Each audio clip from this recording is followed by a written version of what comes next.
Hey YouTubers, happy Homebrew Wednesday. So I'm just drinking some Pinot Grigio tonight. First off, thank you to all my subscribers. Appreciate you guys watching my videos and commenting. Next up is a big shout out to my Spartans. Go green, go white. I don't know if you guys watch college basketball or not, but they had a huge win last night against #1 Kentucky.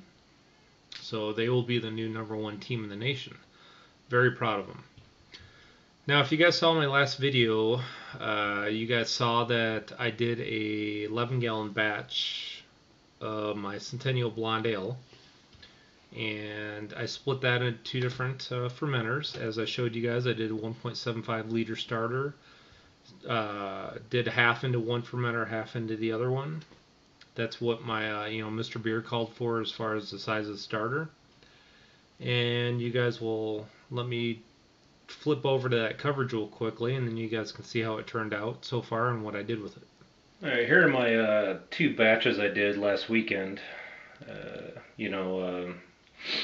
Saturday before this past one. So I'm just doing a real quick gravity sample on this. And from what I can tell, it looks like we're at about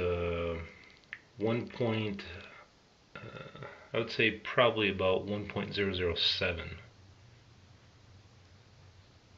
So I think this is definitely fermented down enough to go ahead and dry hop. Okay, here's my plan for dry hopping.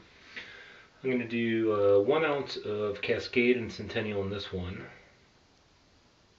I think this is one I'll probably keg.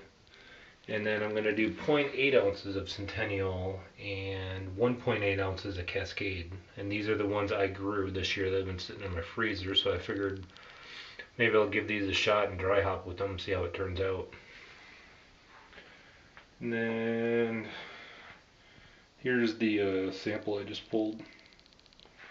So you can see it's pretty clear. So my plan is, let me give this a try. It's definitely tasting like pretty good beer. So my plan is to go ahead and start dry hopping these today. I'm just going to open these up and pitch them in. And then I plan on in 7 days, then I'll keg and bottle. And before I close them up, I just thought I'd show them to you guys. So that's the 2 ounces of Cascade and Centennial sitting in there, just sinking around. So, this guy I'll close back up.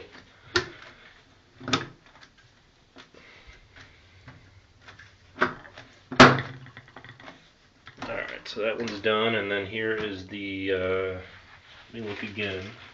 You have 0.8 ounce Centennial and 1.8 ounce Cascade. So hopefully all that gets soaked in and does a good job. But there you have it. So these will dry hop for 7 days and then kegged and bottled. Alright, so you guys can see I dry hop one with pellets, the other with whole hops. I've never used whole hops before. Those are the whole hops that came out of the hops I grew. They've been sitting in the freezer, and I kept thinking, alright, what am I going to do as far as dry hopping? I figured, what the heck, I might as well pitch all that in there.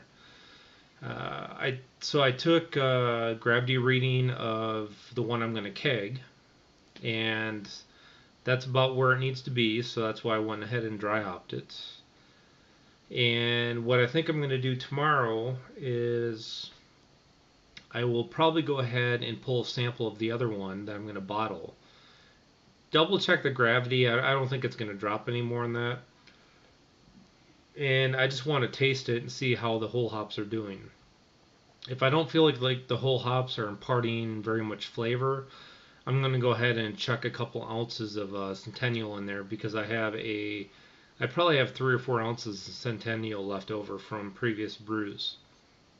So now if it is tasting pretty good, then I'm going to leave it for a couple more days, keg the other one, and then maybe a day or two later go ahead and bottle that one. So that's what's going on with my Centennial Blonde. So I'm hoping in a couple days I'll be kegging up some more beer. So, and right now, what I have in a keg right now in my wine fridge is root beer for the kids since I had no beer going. So what I did today is I went ahead and transferred about a gallon and a half of it today into half-liter jugs and then a couple of 1-liter bottles. So what I'm trying to get that one empty. I'll put everything I transfer into the fridge. That way I can pull that keg out, and I have another keg that I cleaned with OxyClean today, and it's got some iodine 4 in it right now, just sanitizing, because I figured that way in a couple of days I'll probably pull the sanitizer out tomorrow and just let it drip dry, and then maybe re-sanitize it the day I keg. So that's about all I have going on right now.